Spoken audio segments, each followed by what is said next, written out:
The book is not a textbook. It's not dry at all. Like right from the get-go, I'm cutting my babysitter's thumb off with a 10-inch steak knife on page 1. We tried to make it different. Yeah, when I started reading the book, I was like, what? Wait, what? Appendages are falling off with butcher knives at this thing. And when this is a book about marketing and advertising, everybody out there that watches this show, everybody listening to this show, they're selling something. They're branded in some way. And I don't know that people think of themselves that way. But look, we live in a free market society for now. You have the ability to go out and make as much money as you want to make in America for now. And there are people out there who think of themselves in terms of their brand and their business. And they think, well, I'm not Disney, I'm not Sony, I'm not, these different major corporations. I'm just the mom and pop shop. I'm the guy out there just trying to make a living. Is it possible in this day and age to benefit from the principles of this book? What are those principles that make people successful? Yeah, look, 100%. I think mom and pop shops, everyday people on Main Street have a distinct advantage over these giant corporations, right? You can just be a lot more nimble. You can lean into interpersonal relationships. You can lean into customer service. I love when mom and pop shops take down the big boys, and they should. And I think all of us that are listening and watching as consumers, we should support those small businesses on Main Street. But here's the big takeaway. Everybody wakes up in the morning wanting one thing.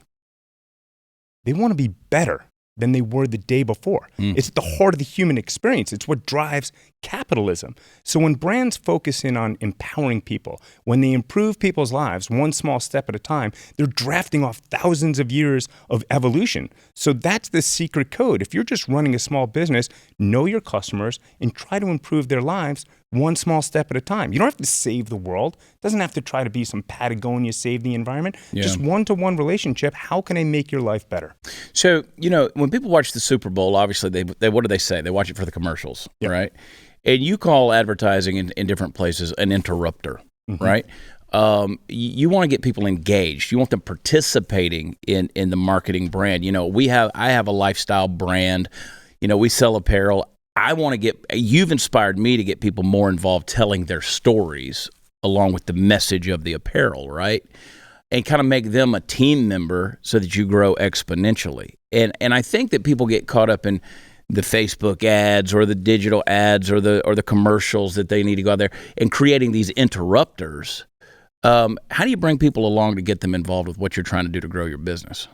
Create content that's so powerful and so compelling, people go out of their way to participate in it and then share it with others. So I think one of the brands that a lot of your listeners can relate to is Yeti, right? Great coolers, great cups. But what they built their brand is they built these incredible aspirational stories, right?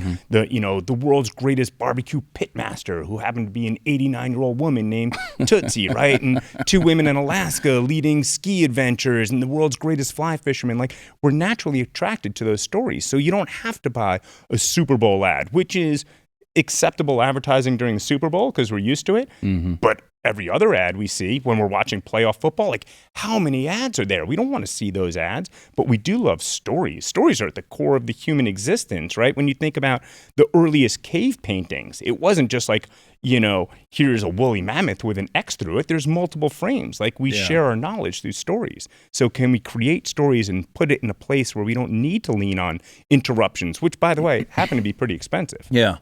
And we have people who watch this show, listen to this show, and I know that their concern is kind of taking back culture, right? They feel like their freedoms have been taken away, their voices have been silenced in a lot of ways. Is it possible for, we talked before we started taping, coming from a conservative perspective like I do, you kind of feel like the world's out there against you. But I think that's a human condition. Everybody just feels like they're being victimized in some way, shape, or form.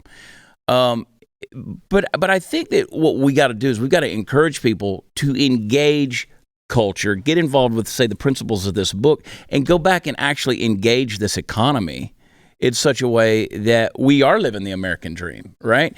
I heard you talking, and getting people to tell that story is amazing. I heard you on Glenn yesterday telling the Super 8 story and talking about how they just got in the business of hugs. Yeah. Right? I mean, that's a crazy, wild idea that you would think, Super 8's like the Motel 6 sort of kind of. It's the place you go and you kind of get a cheap room, but it's not. I mean, they've revamped everything they've done.